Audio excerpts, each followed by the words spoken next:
시청자 여러분 안녕하십니까? 조선일보 논설위원 이동훈입니다. 어제 야권 인사와 좀 길게 얘기를 했습니다. 오세훈, 박형준이 당선된 이번 재보궐선거, 그걸 이야기하면서 지난 2002년 얘기를 하더군요. 기억하는 분들도 계시겠지만 2002년은 김대중 정부 말기입니다. 정권 심판 열기가 뜨거웠습니다.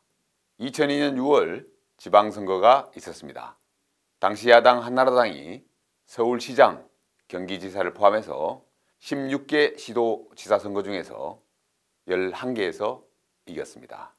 이어진 8월 8일 88 재보선에서도 승리합니다. 한나라당 이회창 후보가 거의 대통령 되는 그런 분위기였습니다. 그런데 6개월 뒤 어떻게 됐습니까?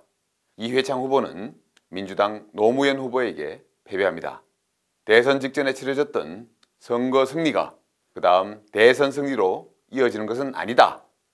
이런 이야기를 할 때 대표적으로 꼽히는 사례가 바로 2002년 한나라당 사례입니다. 지금 야권에서는 이런 얘기가 나옵니다. 2021년 국민의힘이 2002년 한나라당과 닮아가고 있다. 오늘 아침 조선일보 최성현 차장이 칼럼에서 이렇게 썼습니다. 김종인도 안철수도 금태섭도 떠났다. 그래서 4.7 재보선에서 압승을 거둔 제1야당 국민의힘은 작년 4.15 총선 참패 직후와 마찬가지로 앙상해 보인다. 국민의힘이 자력으로 정권교체 임무를 완수할지에 대해선 우려의 시선이 많다. 제 생각도 그렇습니다. 국민의힘은 선거에서 승리한 날부터 교만해졌습니다. 윤석열 총장에게 다른 이유도 아니고 돈이 없으니 들어오라 합니다. 박근혜 전 대통령에 대한 구형이 과했다고 윤석열을 공격합니다. 당사에 축하하러 온 안철수 대표를 끝자리에 앉혔습니다. 말은 국민의힘이 잘해서 이긴 게 아니다. 우리도 그걸 알고 있다. 이렇게 하지만 행동은 반대로 하고 있습니다. 사람이든 당이든 쉽게 변하지 않는다는 사실을 확인시켜주고 있습니다. 김종인 전 비대위원장과 안철수 대표 간에 거친 신경전이 벌어지고 있습니다. 김종인 위원장이 안철수 대표를 겨냥해 건방지다고 해서 벌어진 일입니다. 국민의힘 의원들은 김종인 위원장을 공격합니다. 사사건건 감나라 판나라 하지 말라. 태상황이라도 된 거냐. 심지어 국민의당 안철수 대표의 당이죠. 국민의당은 또 이렇게 맞받아칩니다. 김종인은 징역형을 받아 의원직이 박탈된 범죄자. 김종인 전 위원장이 동화은행 비자금 사건으로 검찰 수사를 받았던 사례를 거론한 겁니다. 개인 감정의 연장선이든 다른 정치적 꿍꿍이가 있든 선거 끝나자마자 국민들 앞에서 이런 모습 보여주는 거 정말 바람직하지 않습니다. 국민의힘과 국민의당은 보궐선거 전만 해도 통합하겠다 그랬습니다. 그러나 하지 않을 것 같습니다. 국민의힘은 전당대회에서 차기 당대표부터 먼저 선출하겠답니다. 국민의당이 이번 주 내로 합당에 대한 입장을 결정하지 않으면 선 전당대회 후 통합으로 가겠다는 겁니다. 국민의당도 최대한 몸값을 올리겠다는 태도입니다. 선거 전 국민 앞에서 두 당이 했던 약속을 어기는 겁니다. 야권이 선거에 대승하니까 이렇게 분위기가 바뀌었습니다.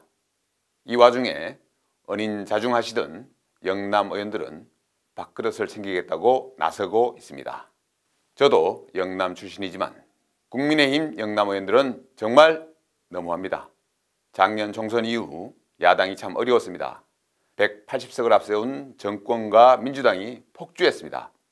그때 문재인 정부와 맞서 싸워야 할 때 국민의힘 영남 의원들은 쥐 죽은 듯 조용했습니다.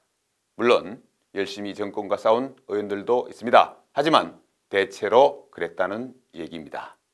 그런데 이제 조금 승기가 보이니까 당이 살만해지니까 선거를 앞두고 뭐라도 챙겨야 할 그런 순간이 오니까 득달같이 나섭니다.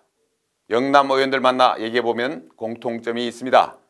윤석열 등 차기 주자들 문제, 대선 전략에 대해 얘기해보면 느껴집니다. 이분들의 사고방식은 대선이 우선이 아닙니다. 항상 2024년 국회의원 총선거를 먼저 생각합니다. 그리고 나서 대선을 생각합니다. 대선을 먼저 생각하고 이후 총선을 생각하는 일반 국민과 거꾸로입니다. 아생연후라고 하죠. 나부터 먼저 살고 보자. 항상 이분들 머릿속에는 다음 총선에서 내가 어떻게 공천을 받을 것인가 그게 있습니다. 당의 권력이 어떻게 재편될 것인가 그게 있습니다. 그러니까 내년 대선에서 당이 어떤 후보를 내고 어떻게 싸워야 국민의 신뢰를 받을 수 있다 이런 것은 후순위입니다. 국민의힘 영남권 의원들은 왜 그럴까요? 이분들은 당 공천만 받으면 국회의원이 되기 때문입니다. 수도권 등 다른 지역 의원들과도 생각이 다르고 정서가 다릅니다. 저는 이런 식으로 하면 야권 내년 대선 힘들다고 봅니다. 이번 보궐선거를 통해 문재인 정권의 4년 실정, 무능, 위선에 대한 국민의 분노가 확인됐습니다. 그런데 야당이 그걸 받아안지 못하면 정권 교체 못합니다. 정권 심판에 대한 국민 열망도 이번 보선으로 수위가 낮아지고 있습니다. 가스가 빠지는 겁니다. 정권 교체도 아니고 정권 연장도 아닌 전혀 다른 그림이 그려질 수도 있습니다. 2002년 상황이 그랬습니다. 국민이 김대중 정부를 바꿔야 한다 그런 열망이 있었는데 한나라당 이해창은 아니다. 그래서 결국 새로운 인물 노무현 집권으로 이어진 겁니다. 이런 일이 또다시 벌어지지 말라는 법 없습니다.